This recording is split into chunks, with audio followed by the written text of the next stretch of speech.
আসসালামু আলাইকুম বন্ধুগণ, সবাই কেমন আছেন? আশা করি সবাই ভালো আছেন। আপনি যদি ইমো ইউজার হয়ে থাকেন তাহলে আজকের এই ভিডিওটি আপনার জন্য।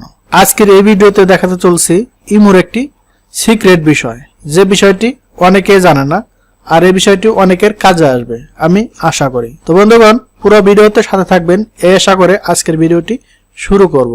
আপনার কাছে ছোট্ট একটি রিকোয়েস্ট থাকবে, যদি ভিডিওগুলো দেখে ভালো লাগে আপনার কাছে অবশ্যই লাইক করবেন, সাবস্ক্রাইব করবেন। যদি ফেসবুক পেজ থেকে দেখে থাকেন অবশ্যই পেজটি ফলো করতে ভুলবেন না, আপনার বন্ধুদের কাছেও কিন্তু শেয়ার করবেন। তো বন্ধুগণ, ইমোর একটি বিষয়, সেটি হচ্ছে আপনি যদি ইমো নাম্বার কাউকে দিয়ে দেন, আপনি চাইছেন না যে আপনি তাকে নাম্বার দিয়েছেন, কিন্তু আপনি চাইতেছেন না যে সে আপনাকে কল করুক। সে আপনাকে ভয়েস চ্যাট পাঠাইতে পারবে, মেসেজ পাঠাতে পারবে, কিন্তু সে কখনো আপনাকে কল করতে পারবে না আপনার নাম্বারটা তার কাছে থাকা সত্ত্বেও। তো এটি কিভাবে করবেন? আসলে এটি একটি ছোট্ট একটি সিক্রেট বিষয়। এই কাজটি আপনি যদি করে রাখেন তাহলে আপনি যতক্ষণ পর্যন্ত তাকে কল না করার অনুমতি দিচ্ছেন, কল করার অনুমতি দিচ্ছেন, সে ততক্ষণ পর্যন্ত করতে পারবে না কল। এর জন্য আমাদের কি করতে হবে? আমাদের ইমোতে যাইতে হবে। তো চলুন আমরা এই ইমোতে প্রবেশ করি। তো আমরা ইমোতে আসলাম। ইমোতে আসার পরে আপনার সাধারণত এমন ইন্টারফেস শো হয়। আপনি কি করবেন? একটু উপরে দেখবেন আপনার যে আইকনটা আছে, সেই আইকনের উপরে ক্লিক করবেন। তো আমি আইকনের উপরে ক্লিক করলাম। তারপরে এখানে পাবেন একটি সেটিংস, সেটা হচ্ছে সিকিউরিটি অ্যান্ড প্রাইভেসি, এই সেটিংসটি।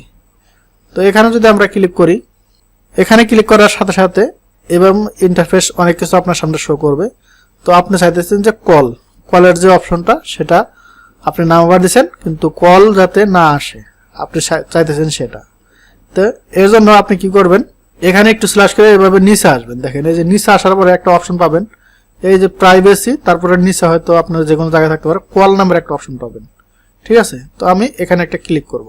ক্লিক করার পরে দেখেন এখানে আপনি চাইতেছেন যে আপনি যাকে নাম্বার, দেখেন উপরে কিন্তু একটা অপশন লেখা আছে, দেখেন হু ক্যান কল মি। ঠিক আছে, তো এখানে দেখেন 4টা অপশন আছে। একটা হচ্ছে নো বডি, একটা হচ্ছে কাস্টম, একটা হচ্ছে কন্টাক্ট। ঠিক আছে, তো এই যে কাস্টম, এটা আপনি যদি চান যে আপনাকে অন্য কেউ কল না করুক ইমোতে, আপনি অ্যাপস ইউজ করতেছেন, আরো 4-5 জন বন্ধু বান্ধব আছে আপনার, যেগুলোর সাথে কথা বলতে হয়, অন্য কারোর সাথে আপনার প্রয়োজন নাই।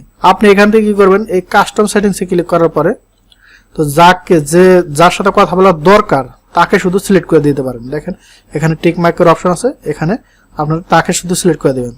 এর যাকে সিলেক্ট করবেন সেই মাত্র কল করতে পারবে, অন্যথায় মেসেজ করতে পারবে, ভয়েস চ্যাট করতে পারবে, যা কিছু করে করুক, কিন্তু কখনো অডিও ভিডিও কল করতে পারবেন না। আর যদি আপনি করে দেখেন যে আপনার কানেক্টে যারা আছে, যে এখানে দেখেন মাই কানেক্টে লেখা আছে, তো এখানে যারা মানে যার কাছে আপনার নাম্বারটা আছে সে কিন্তু কল করতে পারবে। তো আপনি চাইলে কিন্তু যে কোনো একটা করতে পারেন। ঠিক আছে, এখানে কিন্তু আমার এখানে এভরিওয়ান দেওয়া আছে, তো আপনারা আমার এখানে মাই কন্ট্যাক্ট দেওয়া আছে, আপনারা কিন্তু যে কোনো একটা সেটিংস করে নিতে পারবেন। আর আপনি যদি চান না কেউ আপনাকে এই মতো কল না করুক, আপনি শুধু মেসেজ করবেন, সেজন্য কিন্তু আপনি নো বডি করে দিতে পারবেন। এই নো বডি যদি আপনি করে দেন তাহলে কিন্তু কেউ আপনাকে কল করতে পারবে না, কিন্তু সবাই আপনাকে মেসেজ করতে পারবে। তো বন্ধুগণ, সর্বমোটে এই ছিল আজকের এই টিপসটি।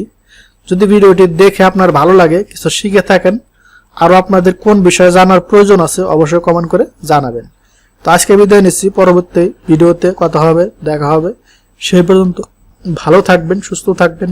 আল্লাহ হাফেজ।